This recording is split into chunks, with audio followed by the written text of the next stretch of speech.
So with the Galaxy S27 Ultra, Samsung is bringing back a feature it abandoned 8 years ago. Not because they suddenly started caring about it again, but because Apple is adding the same thing to the iPhone 18 Pro. Plus, Samsung is doing something pretty unexpected with the S27 lineup. Let's get into it. What's up guys, Sal here. So at this point, everyone, including their dog, knows that Samsung loves reacting to Apple. Back then, they would at least wait a year or two before copying something. Now, they don't even wait for Apple to officially launch the product first. The S25 Edge and the upcoming Z Fold 8 Wide are perfect examples. Apple's been rumored to launch the ultra-thin iPhone Air, and suddenly Samsung decides thin phones are exciting again. Same thing with the Fold 8 Wide. We asked Samsung for years to make a wide foldable, but as soon as Samsung hear Apple wants a wider foldable design, and magically they're now interested in wider foldables too.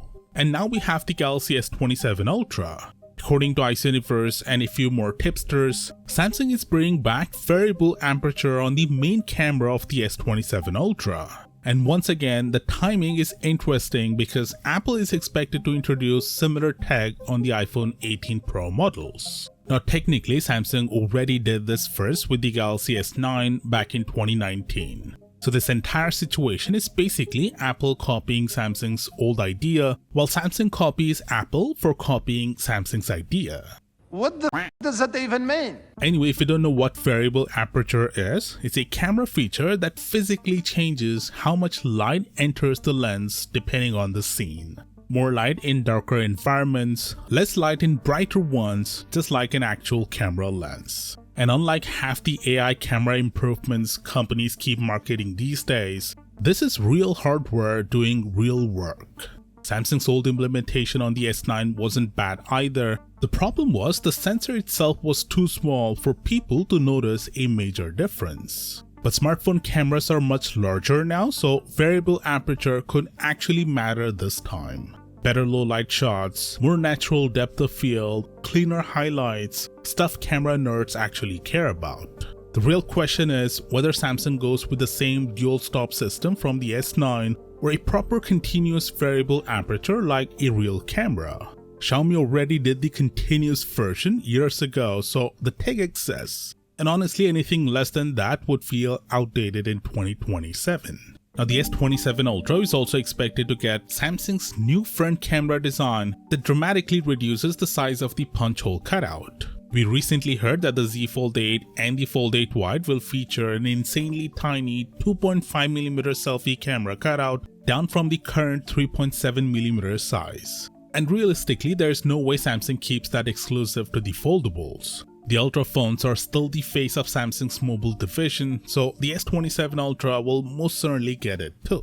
The S27 Ultra is also expected to get a brand new main camera sensor. Same sensor size, but apparently Samsung is confident enough in it that they're removing the 3x telephoto lens entirely, leaving the phone with just 3 cameras. Not like the 3x camera was amazing anyway, but I'm a little concerned about the zoom quality between 3x and 5x. If Samsung can maintain the same quality in that range using sensor crop alone, then honestly most people probably wouldn't miss the dedicated 3x lens much. There's also a chance Samsung switches to a horizontal camera layout instead of the current vertical design, mainly because the existing camera placement keeps interfering with MagSafe style accessories. That part still isn't confirmed though.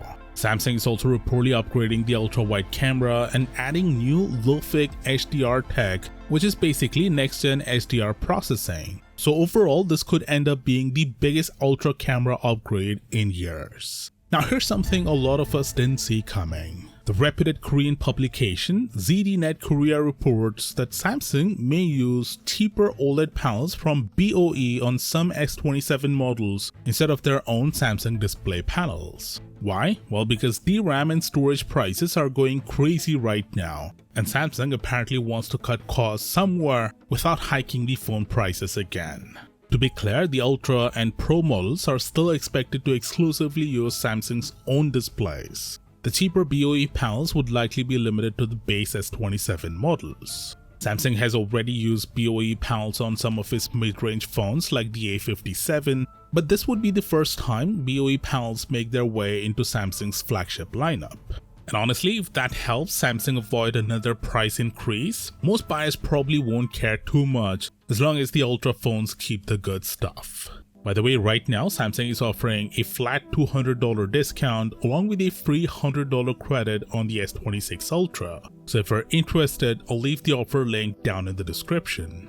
Now this is easily the best look we've had yet on the Z Fold 8 White. Click right here to check it out and I'll see you there.